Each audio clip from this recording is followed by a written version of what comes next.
Durablement vôtre pour un monde viable, vivable et vivant.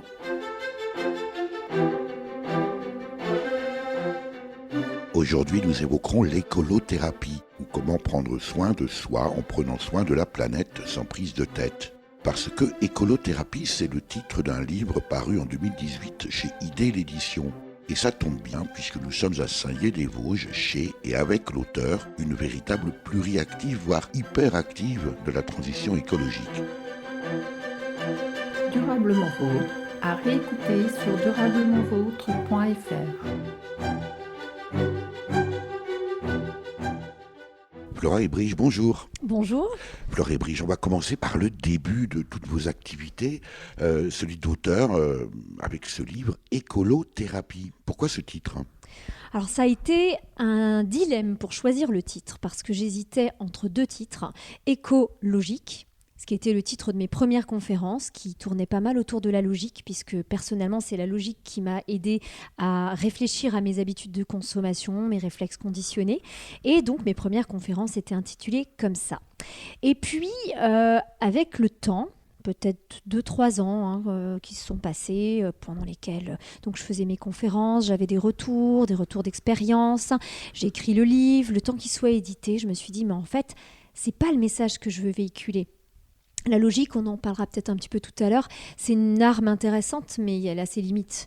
Et puis, surtout, à l'époque où il s'est agi de publier le livre, je me suis rendu compte des bienfaits de cette démarche zéro déchet, défense de l'environnement, sur moi, en fait. Je me suis rendu compte que les petits outils que j'appliquais quotidiennement, les petites découvertes, les petites réflexions que j'avais en termes de zéro déchet, d'habitudes de consommation, et ben finalement, elles ont été d'une grande aide pour moi-même. Je donne un exemple. Je prenais le chemin un petit peu de ma mère en termes d'hypocondrie.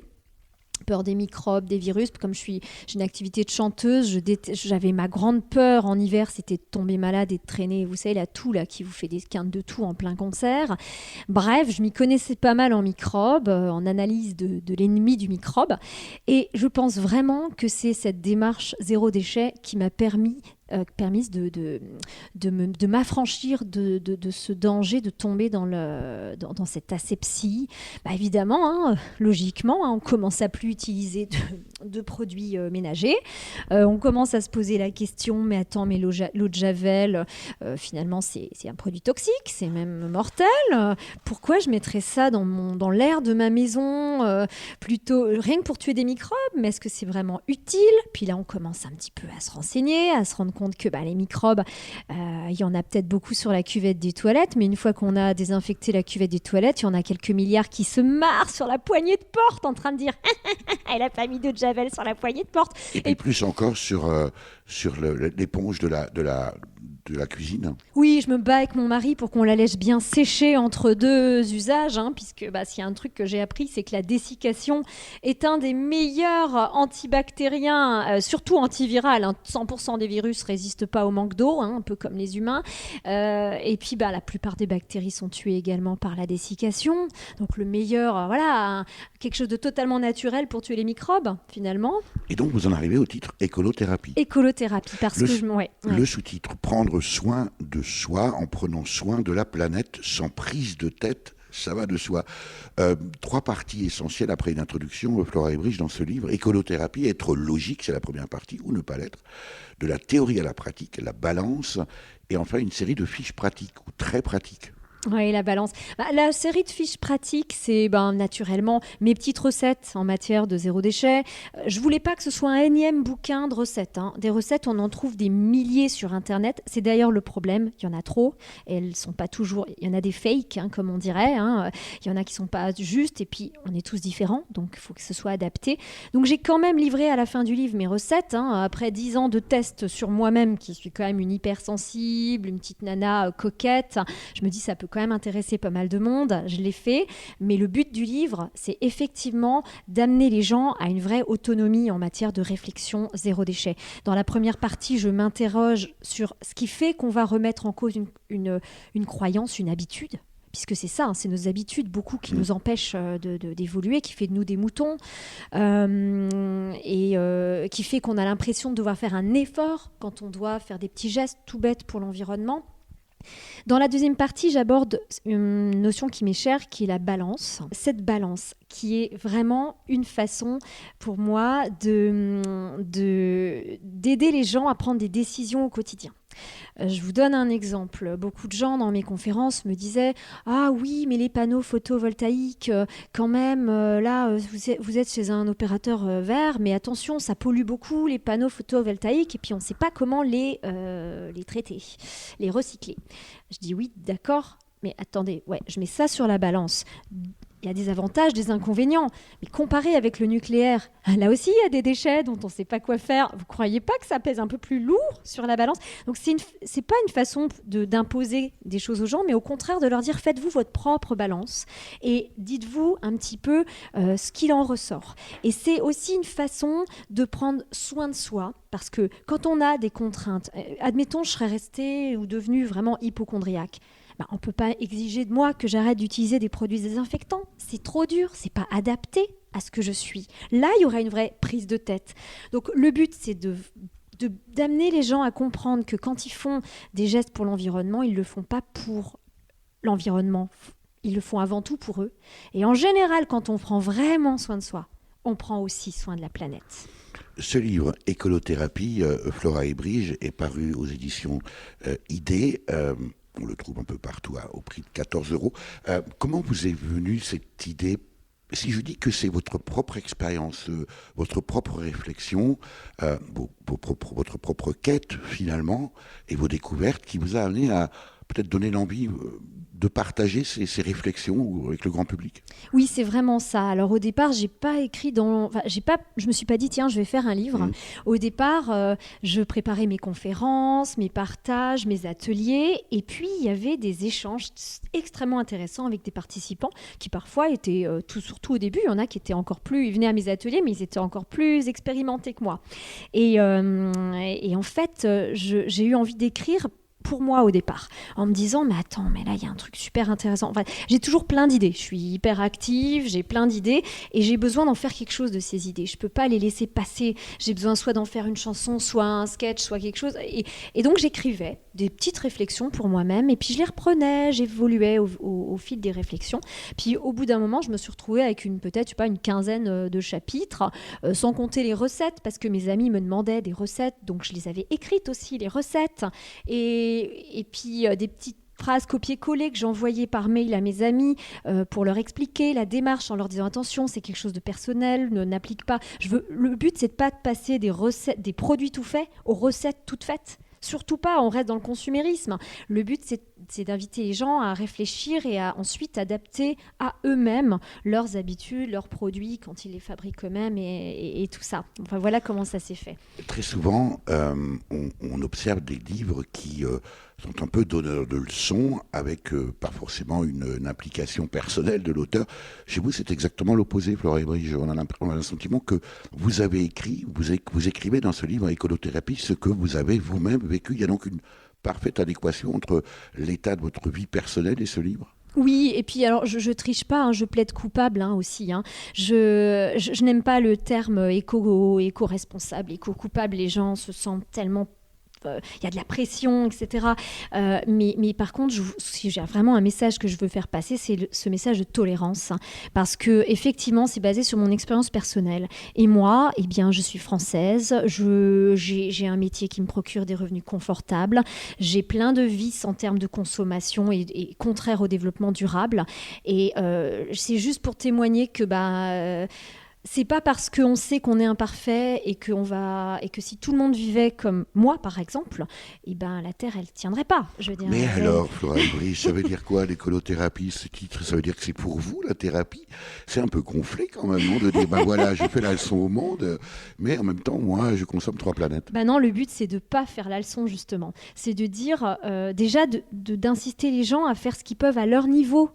et pas dans la culpabilité. Parce que ce dont je me suis rendu compte et ce qui m'attriste énormément, c'est que le sujet écolo est devenu conflictuel. Il est devenu conflictuel même au sein des familles.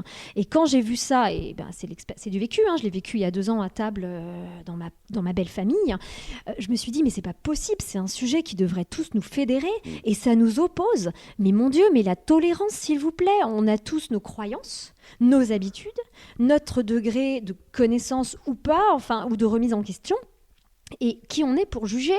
Et donc, quelque part, je me mouille en témoignant, en disant, regardez, j'ai un vice, j'aime voyager, j'ai d'autres vices. Alors, j'essaye de compenser. Par exemple, j'ai une maison qui se chauffe à l'électricité. Je ne l'ai pas construite, mais quand on l'a achetée, c'était une maison qui se chauffe à l'électricité. Je suis naturellement chez un fournisseur d'énergie verte. Je ne pouvais pas concevoir d'acheter une maison chauffée, entre guillemets, avec de l'énergie nucléaire, ou comme j'aurais pas pu concevoir une maison au fioul, par exemple. Là, j'aurais changé la chaudière, c'est sûr. Mais bon, voilà. Montrer aux gens que ce n'est pas parce que ça, c'est un discours qu'on entend beaucoup, ce n'est pas parce qu'en tant que Français, on pollue 4 fois plus ou 5 fois plus qu'on ne devrait pour un développement durable, qu'il faut ne rien faire. Durablement vôtre, Éric Mutschler.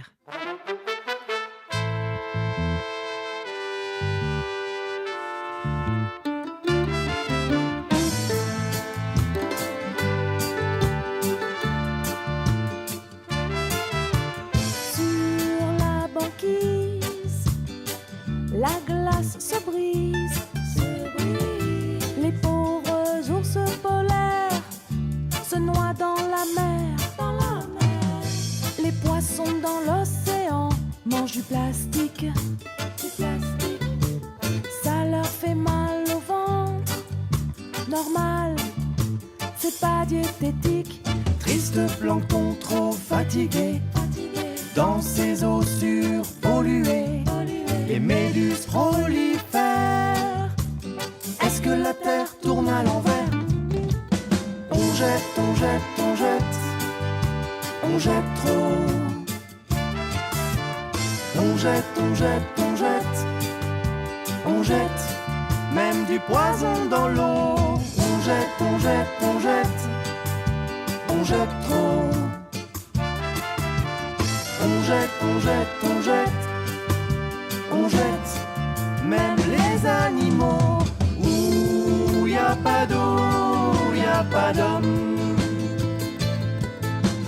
Où y a pas d'eau, y a pas d'âme. Pas d'animaux. Où y a pas d'eau, y a pas d'homme. Où y a pas d'eau, y a pas d'âme.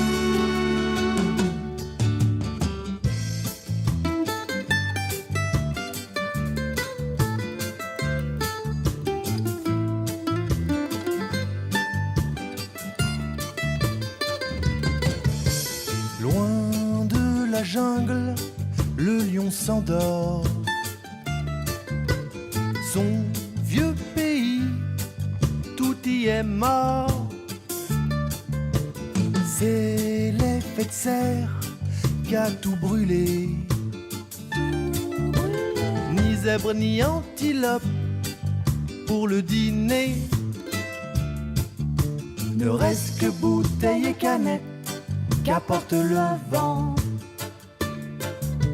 Chez lui, les détritus sont-ils les derniers survivants? On jette, on jette, on jette, on jette trop. On jette, on jette, on jette, on jette, même ce qui est beau. On jette, on jette, on jette, on jette trop. On jette, on jette, on jette. On jette la terre au grand galop. Où y a pas d'eau. Nous sommes toujours chez et avec Flora Hébrige à Saint-Dié, c'est dans les Vosges, auteure, youtubeuse, chroniqueuse, chanteuse, conférencière. On vient d'évoquer ce livre, Écolothérapie, paru chez ID Éditions. On le trouve un peu partout au prix de 14 €. Flora Hébrige, youtubeuse. Quand on est comme vous, youtubeuse dans les questions d'environnement, de développement durable, ça donne quoi? Eh bien, ça donne une sorte de sacerdoce. L'année dernière, je me suis astreinte à sortir une vidéo par semaine.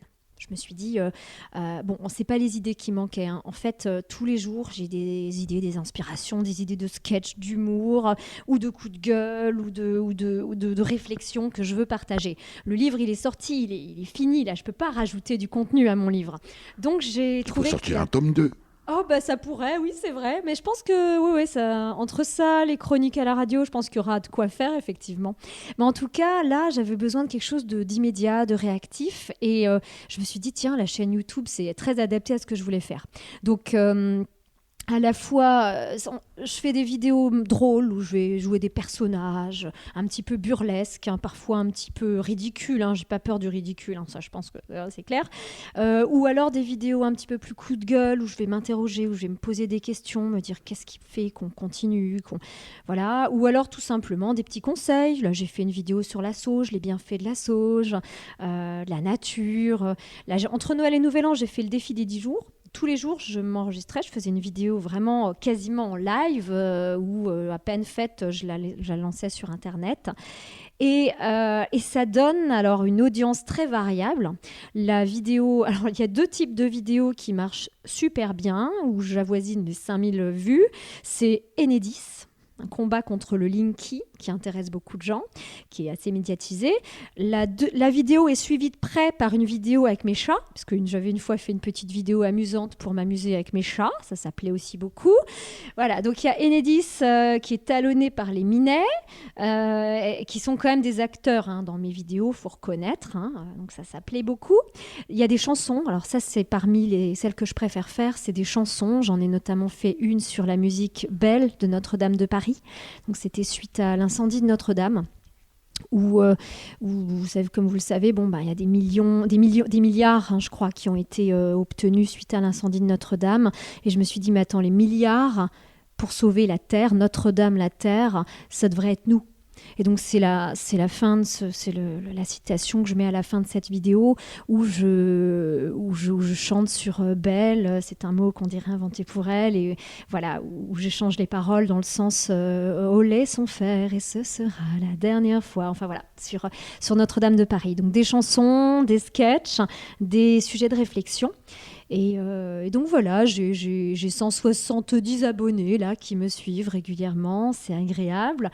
Bien sûr, j'aimerais bien faire les 3 millions de vues de Cyprien, mais je ne crois pas que Cyprien parle d'écologie. C'est un peu dommage parce qu'avec son nombre de vues, ce serait bien qu'il passe des messages écolos, hein, ça toucherait un maximum de gens. Voilà, donc c'est un public, je pense, déjà un peu convaincu qui me suit et qui lui-même pratique. Et puis ça fait du bien de se sentir un petit peu, pas tout à fait seul pour faire un peu le colibri. Justement, Flora et Brige, cette chaîne YouTube s'appelle, c'est plutôt bien vu, Écolothérapie, comme le livre dont on a parlé tout à l'heure. Ça interpelle en même temps. Comment est-ce qu'on peut faire pour avoir beaucoup de vues sur YouTube sur des questions d'écologie ? Parce que on commence effectivement aujourd'hui à prendre conscience, tout le monde en parle, peu le font. Qu'est-ce qu'il faut ? Qu'est-ce qui manque ? Comment est-ce qu'on peut sensibiliser sans culpabiliser ? Alors je crois, en étant assez pessimiste quand même, je crois que ce qui intéresse les gens, c'est les stars, c'est les gens connus.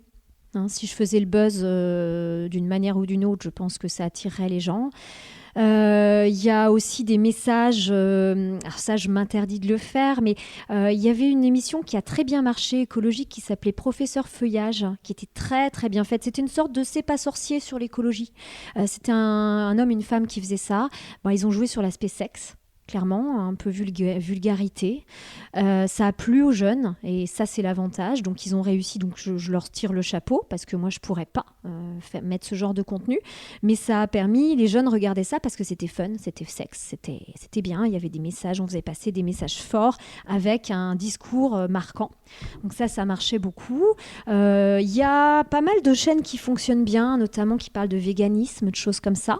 Donc là je ne saurais pas dire comment elles ont fonctionné. Bon, c'est vrai que moi j'utilise pas de moyens de médiatisation. Je devrais peut-être plus axer sur les médias, essayer de faire plus de pub. Je n'ai pas le temps de le faire, malheureusement. Je pense que ça peut jouer. Et puis, Ce qui intéresse beaucoup les gens, c'est des vidéos soit amusantes pour passer un bon temps, ou soit en matière de santé, de problématiques personnelles. Ou alors, voyez bien, mes vidéos sur Enedis, elles ont bien marché parce que les gens sont confrontés aux problèmes. Donc, ils font des recherches, ils cherchent. Mais suivre une petite nana comme moi qui s'amuse à essayer de traiter des sujets, parfois sous le ton de l'humour, parfois sur le ton de l'information, y prendre 3-4 minutes de son temps pour ça, c'est déjà pas, c'est moins évident. Et tout à l'heure, vous évoquiez l'opposition que l'on peut rencontrer, y compris dans un repas de famille avec sa belle famille, mais c'est toujours le cas avec la belle famille. Oui, peut-être, oui. Comment est-ce qu'on peut expliquer là aussi que les questions d'environnement, encore aujourd'hui en 2020, opposent les gens, alors que, vous disiez tout à l'heure, on devrait à minima être tous à peu près d'accord sur la nécessité de sauvegarder notre environnement. Je pense que ça vient de ce que j'ai un petit peu évoqué en filigrane tout à l'heure, qui est la culpabilisation, la culpabilité, et le fait que, alors ce qui revient souvent, c'est on paye suffisamment d'impôts, on nous en demande suffisamment, on ne va pas en plus nous demander, et ce discours de dire que ceux qui nous dirigent commencent. Si on attend que ceux qui nous dirigent commencent, on est mal, hein, on est d'accord. Je donne toujours l'exemple, on est d'accord par exemple que dire la vérité c'est bien, mais on ne va pas attendre que ceux qui nous dirigent commencent pour dire la vérité, on va commencer par soi. Donc c'est ce que je réponds en général aux gens, que ceux qui nous dirigent commencent. Donc il y a cette notion d'effort et de culpabilité. Les gens, ils ont conscience là, maintenant que on ne peut, qu'il y a... Clairement, on est privilégiés, je veux dire, nous Français, Européens, Américains, on n'est pas dans le top 10 des plus pollueurs au nombre d'habitants, hein, mais quand même, tout le monde sur Terre, les 7 milliards, bientôt 8, ne peuvent pas tous vivre comme nous on vit. Donc il y a quand même cette notion de peur aussi, je pense, sous-jacente, sur fond de Troisième Guerre mondiale, comme les réseaux sociaux le relayent beaucoup en ce moment. Voilà, et donc je pense qu'effectivement, les gens ne veulent pas qu'on les mette face à leurs propres responsabilités. Et alors, en même temps, quand je vois l'énergie et le temps, probablement que vous développez aussi bien pour ce livre, Écolothérapie, mais aussi les séquences vidéo YouTube, qui j'imagine sont très chronophages. Oui. Pourquoi pas la politique, après tout ? C'est pas là que ça se passe ? Oui, je sais. J'y ai souvent pensé. Je pense que ce que vous avez compris, c'est que j'ai une énergie que j'ai besoin de dépenser dans une cause qui me tient à cœur. Un bon endroit. J'ai malheureusement une très mauvaise image de la politique. Alors pas la politique, mais le politique. Le politique, ouais. Je pourrais déjà m'engager au niveau local, essayer de faire des choses. Je pense que je suis trop pessimiste à ce niveau-là. Je vois. Alors c'est perdu d'avance, si on vous entend bien. Ah non, justement, c'est pas le message que je veux faire passer. Mais je crains que si je tombais dans la politique et que je crains que j'arriverais plus à véhiculer ce message positif que j'ai envie de véhiculer.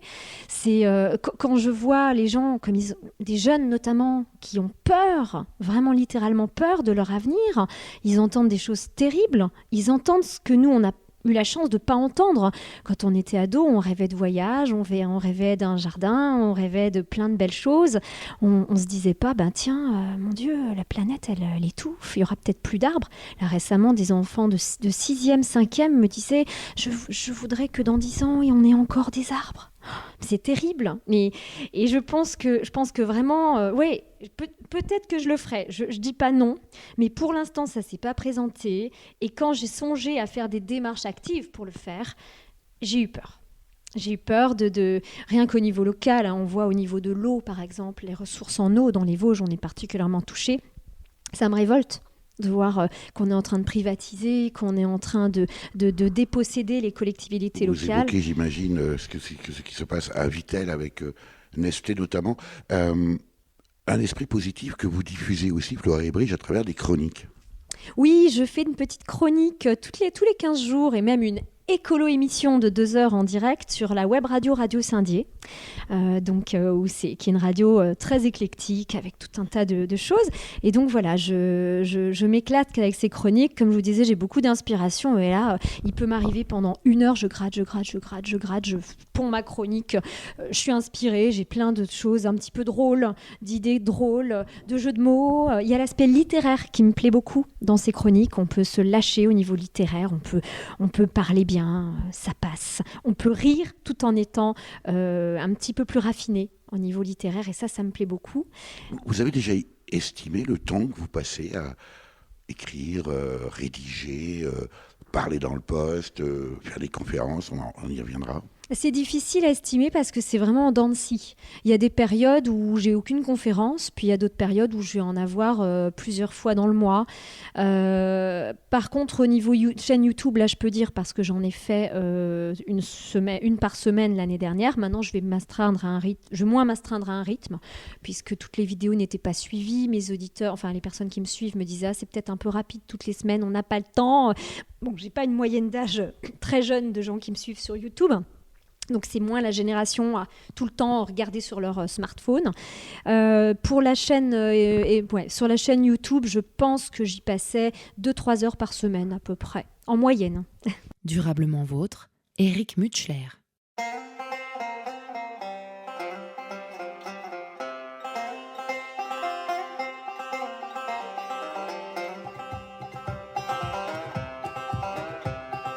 Rode the plains as lovers do, we raced beneath the summer sun.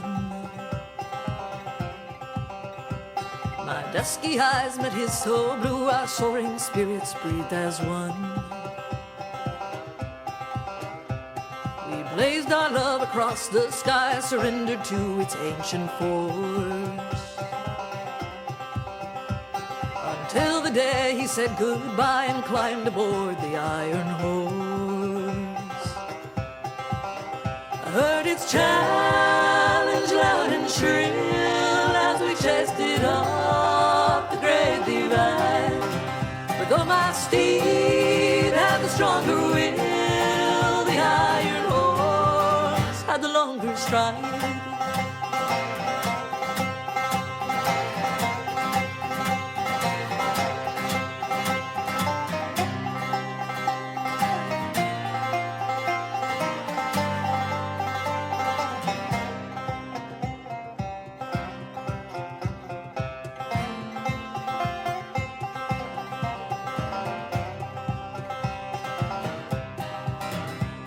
Its whistle cut me like a blade, I loathed its screaming, smoky cry. How could he leave his Indian maid? I'll ride like wind and ask him why. Astride my fearless painted dun, I chose my pace and set my course to catch this demon on the run, my steed against this iron horse. Heard its challenge loud and shrill as we chased it up the great divide. And though my steed had the stronger will, the iron horse had the longer stride.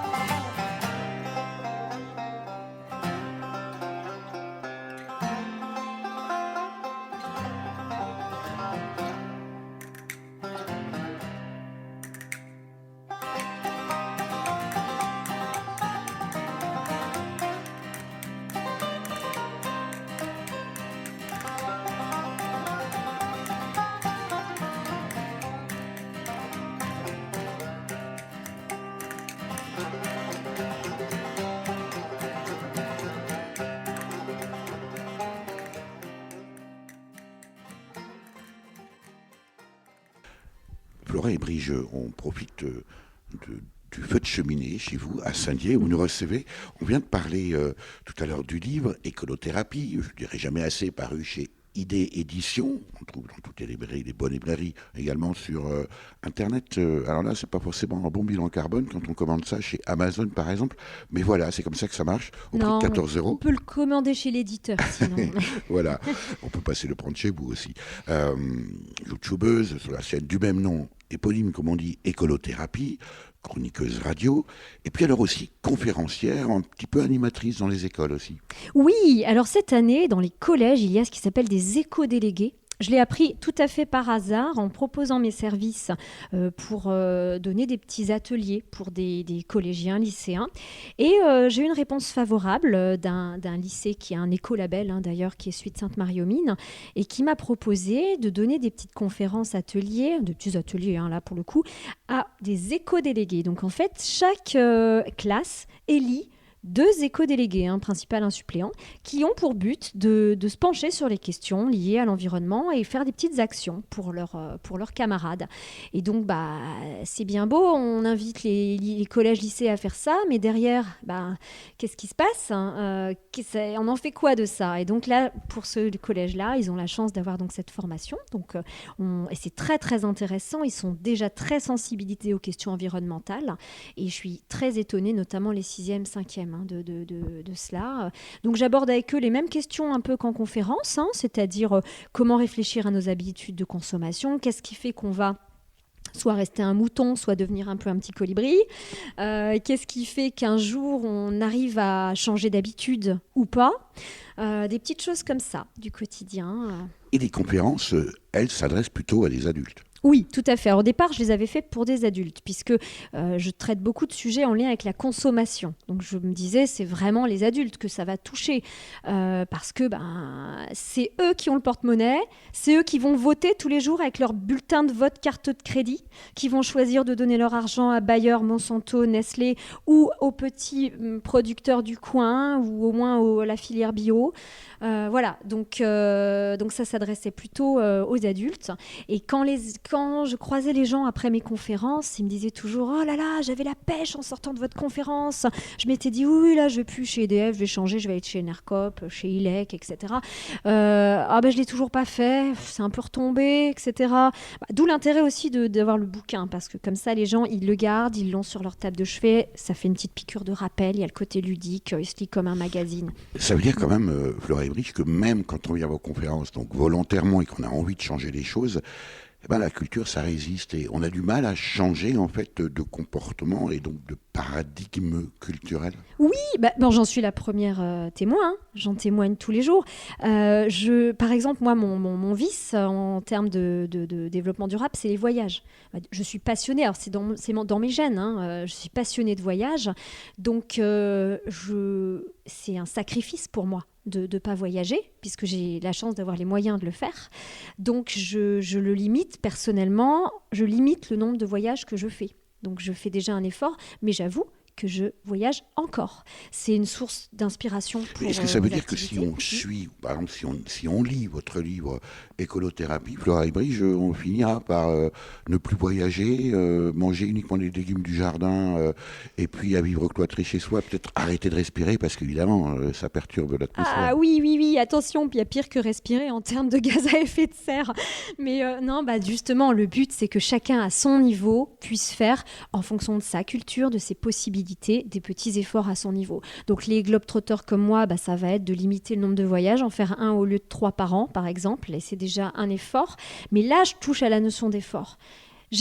On n'a pas besoin de quelques personnes parfaites. On a besoin de beaucoup de gens qui font un peu d'effort. Quantitativement, sur 8 milliards, l'équation, le calcul, il est vite fait. Donc on a juste besoin, déjà nous, de se préparer à ce qui nous attend.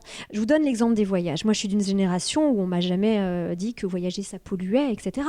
Je suis pétrie de ça. C'est dur à mon âge de me retrouver, à me dire « Oh mon Dieu, j'ai un tiers de mon indice carbone de plus si je voyage dans mon année. » On peut peut-être, en ayant conscience pour soi, ne plus relayer le même discours auprès des enfants, par exemple. Ça, on peut faire. Les préparer à ça. Parce que peut-être que dans 20 ans, eux, ils rêveront de voyager, ils ne pourront pas le faire. Là, ce sera dur. C'est pour ça aussi que j'ai appelé ce bouquin Écolothérapie, c'est se préparer à se délester du matériel. Ça ne veut pas dire ne pas avoir de matériel, mais ça veut dire que le jour où on doit vivre avec moins, on n'en souffrira pas. En même temps, vous parlez beaucoup, Flora Ebrich, de petites actions, de petits gestes. Est-ce que ça va suffire? Est-ce qu'il ne faudrait pas, au contraire, un vrai chambardement, un vrai changement, j'ai déjà dit, de paradigme, de manière de vivre, tout simplement, de changer d'humanité? Il y a 2 manières d'évoluer, soit en douceur, soit à cause de drames. En matière de développement personnel comme de zéro déchet, il y a beaucoup de choses qui partent de drames, problèmes de santé, allergies ou voilà, des prises de conscience énormes. Voilà, ça peut être brutal ou ça peut être progressif. Et moi, j'ai eu la chance, pour moi, que ce soit progressif. Et je trouve que j'aimerais faire profiter de cette douceur et de cette démarche douce à plus de monde, parce que si on ne fait pas de tout petits efforts au quotidien, eh bien un jour, on a une grosse prise de conscience. Sur ma chaîne YouTube, j'ai une vidéo qui s'appelle Cambriolage avant Noël, le Grand Est. On a été cambriolé l'année dernière. Alors, le vrai cambriolage, où on rentre, tout est en dessus-dessous, toutes les fenêtres sont ouvertes en plein hiver, la pluie qui rentrait, enfin le vrai truc. Et avec mon mari, on s'est rendu compte qu'on n'était pas traumatisés. Et on a eu peur, on s'est dit on va avoir le contre-coup là dans 2 jours, parce que quand on en parlait aux gens, ils nous disaient oh là là, c'est comme un viol.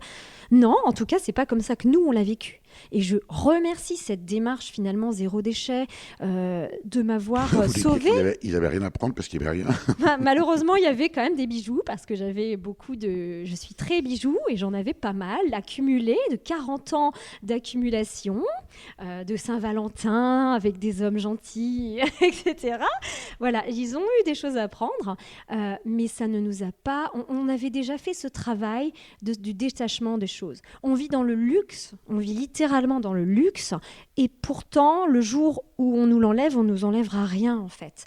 Et donc, c'est un peu cette image-là, cette analogie du fait qu'un jour, le jour où on aura vraiment des mesures drastiques, parce qu'il va devoir y en avoir, on ne pourra pas continuer, et bien que les gens arrivent à le vivre sans le prendre comme quelque chose de trop dur à vivre aussi. On est chez vous, Flore et Bridge, à Saint-Dié. Quand vous dites le luxe, c'est quand même très relatif. Je peux en attester. Oui. Alors, on a parlé de votre activité d'auteur, de youtubeuse, de chroniqueuse, de conférencière, d'animatrice, même dans les écoles.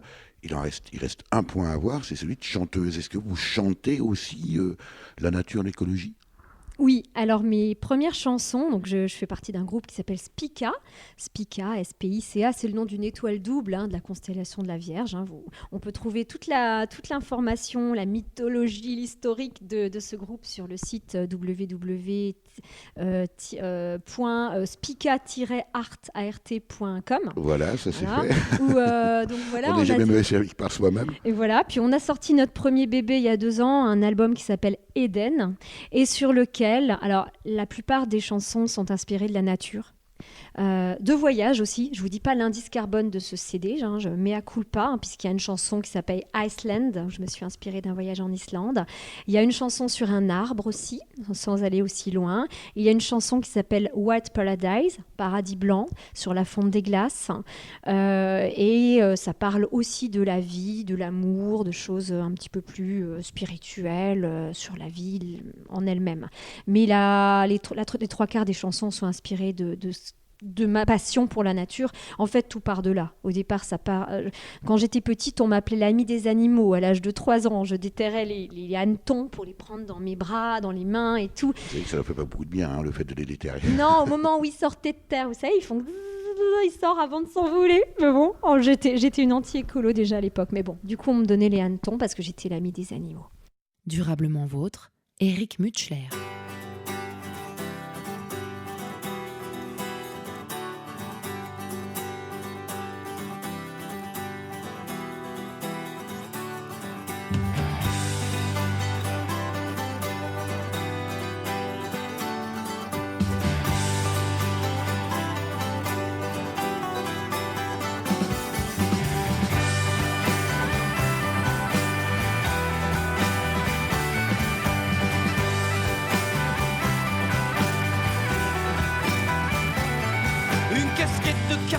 Un vieux caban comme blouson rendait le Mont Saint-Michel sur un écusson.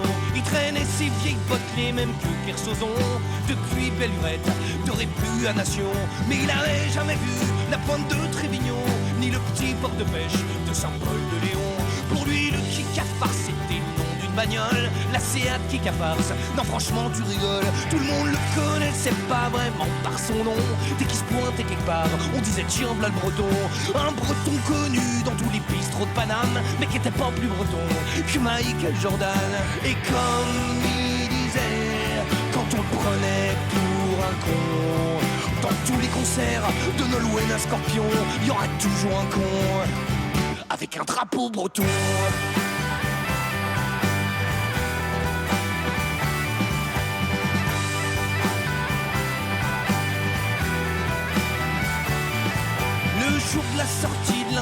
l'intégrale de Triane. Eh ben il a acheté l'intégrale de Triane. Le jour de la sortie de l'intégrale de Nolwenn, eh ben il a racheté l'intégrale de Triane. Il jactait toujours breton après 3-4 verres d'alcool, mais il parlait breton comme une vache espagnole. Enfin plutôt comme un espagnol breton, en casant 12 fois Bretagne dans chaque conversation. Il verse une petite larme devant sa télévision à chaque fois qu'il y a un match, genre Landerneau-Quiberon. À chaque but meurtri, il sort son fagnon, un tout petit drapeau breton. Et comme il disait, quand on le prenait pour un con, dans tous les concerts de Rammstein à Céline Dion, il y aura toujours un con avec un drapeau breton.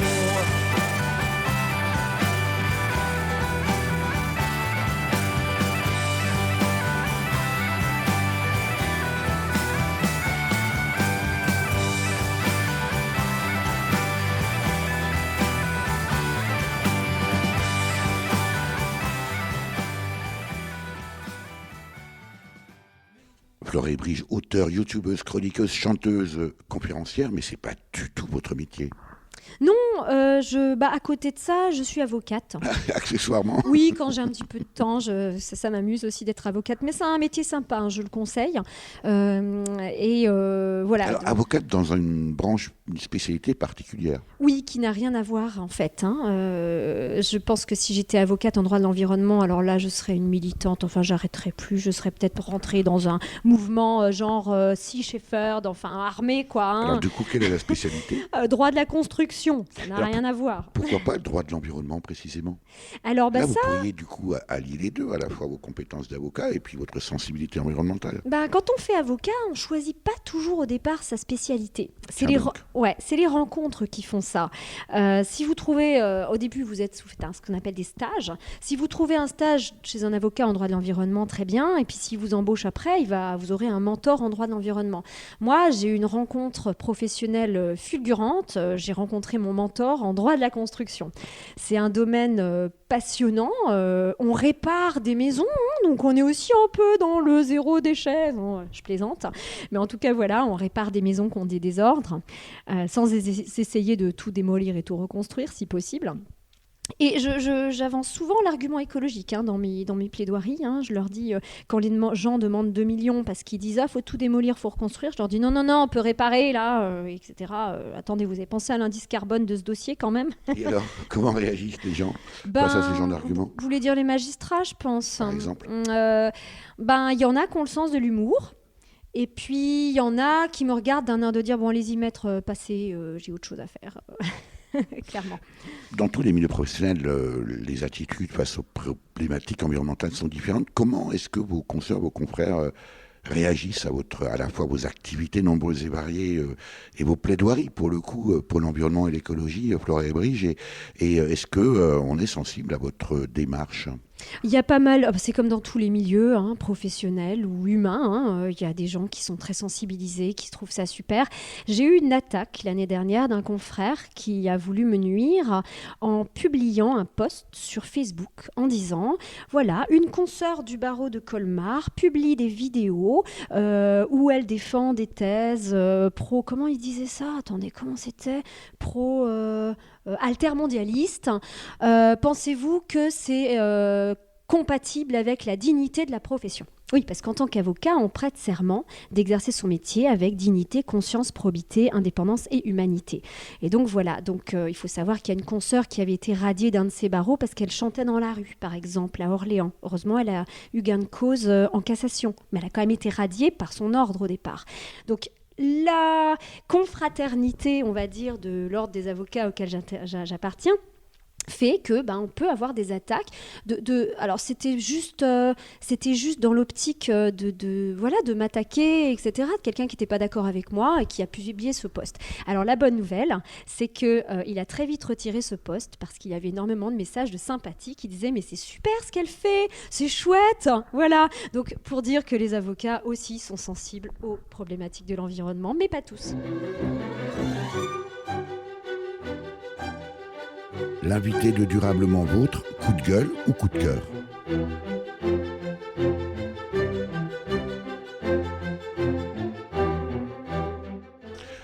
Maître Flora Hébrige, maintenant qu'on sait que vous êtes aussi avocate, mais on est là parce que vous êtes par ailleurs auteure, youtubeuse, chroniqueuse, chanteuse, conférencière, animatrice. Plutôt coup de cœur ou plutôt coup de gueule? Eh bien, les deux. À propos du même sujet d'ailleurs, qui est, bon, on en a pas mal entendu parler, vous connaissez Extinction Rébellion? Oh que oui. Ouais. J'avoue que quand j'ai... Alors peut-être tout le monde ne connaît pas. Tout le monde ne connaît pas. Alors c'est un groupe, un groupement qui a des ramifications un peu partout au niveau international, plutôt jeune, plutôt... Comment dire comment qualifier? Plutôt socialement... Pas l'image qu'on peut avoir socialement très, très gauchisant. Hein. Il y a vraiment un aspect socialement, ça peut être des gens assez aisés, culturellement également, des gens qui ont vraiment une réflexion culturelle. Voilà, c'est un mouvement dont Extinction Rébellion, donc déjà le terme est assez parlant, un mouvement qui se veut réagir de manière un peu plus, entre guillemets, violente, mais je mets entre plein de guillemets ce terme violent, un mouvement qui dit il y en a marre, on nous laisse manifester pour le climat, marcher pour le climat, c'est même pas des manifestations, c'est des marches pour le climat, et on fait rien, et on nous rigole dessus en disant regardez les bobos qui défilent, en gros c'est ça. Et eux, leur but, c'est de faire des actions fortes, des actions concrètes, avec des actions telles que bloquer des supermarchés à Paris, par exemple. Il y a eu une action il y a quelques mois, et qui se veulent dynamiques. Pas violents, mais dynamiques et prêts à ne pas céder à la violence. Et c'est ça que je trouve très fort. Mais quand vous évoquez ce groupement, Flora Hébrige, c'est sous un aspect coup de cœur ou c'est un aspect coup de gueule? Eh bien, les deux. Parce que je trouve qu'il faut effectivement peut-être passer à la vitesse supérieure en termes de revendication et d'action. Que le colibri prenne un peu de muscle? Oui, voilà, au moins que les colibris se fédèrent pour être un peu des colibris-fourmis, qui vont pouvoir être nombreux.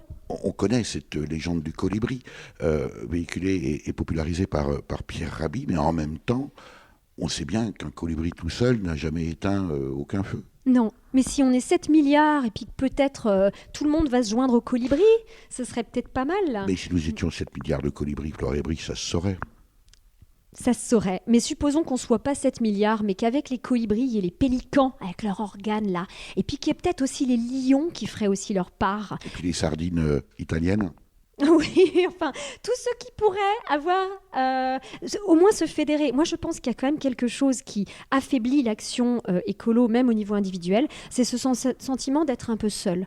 J'ai ouvert une page Facebook qui s'appelle Le Réveil des Colibris, un groupe Facebook, pour que chaque personne qui fait quelque chose puisse le dire. Ah ben aujourd'hui j'ai fait ça, aujourd'hui j'ai fait ça. Pas qu'on se dise, oh là là, parce que qui n'a jamais croisé quelqu'un qui lui mine le moral en matière de zéro déchet, Vous faites hyper attention, vous faites vos petits gâteaux vous-même, et puis vous arrivez à une auberge espagnole où il y a des Ferrero Rocher à l'huile de palme, en veux-tu, en voilà, et vous vous dites, bon, à quoi ça sert? Voilà. L'idée, c'est qu'on sache qu'on est nombreux, parce qu'on est nombreux, mais on ne le sait pas. Et diviser pour mieux régner, c'est vraiment cette logique. Donc l'idée d'Extinction Rébellion, un groupe comme ça, c'est de fédérer et d'amener des gens à montrer qu'ils sont déterminés. Donc on a vu beaucoup d'images de gens se faire gazer, donc c'est des gens déterminés qui vont pas partir parce qu'ils vont voir un CRS et ils vont jusqu'au bout. Donc il y en a qui ont été interpellés, il y en a qui vont être jugés, etc. Alors là où c'est un petit coup de gueule, c'est parce que, mais c'est pas dans le sens où on le croit, c'est parce que c'est un groupe qui joue sur l'ambivalence en lien avec la violence qui est sous-jacente.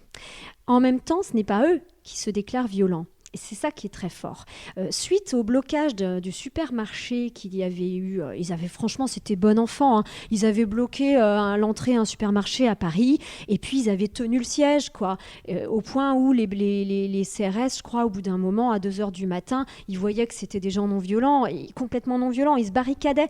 Ils sont partis, les CRS. Bon, et puis au final, Extinction Rébellion, ils se sont dispersés parce que c'est aussi des gens qui travaillent et puis ils sont rentrés, et voilà.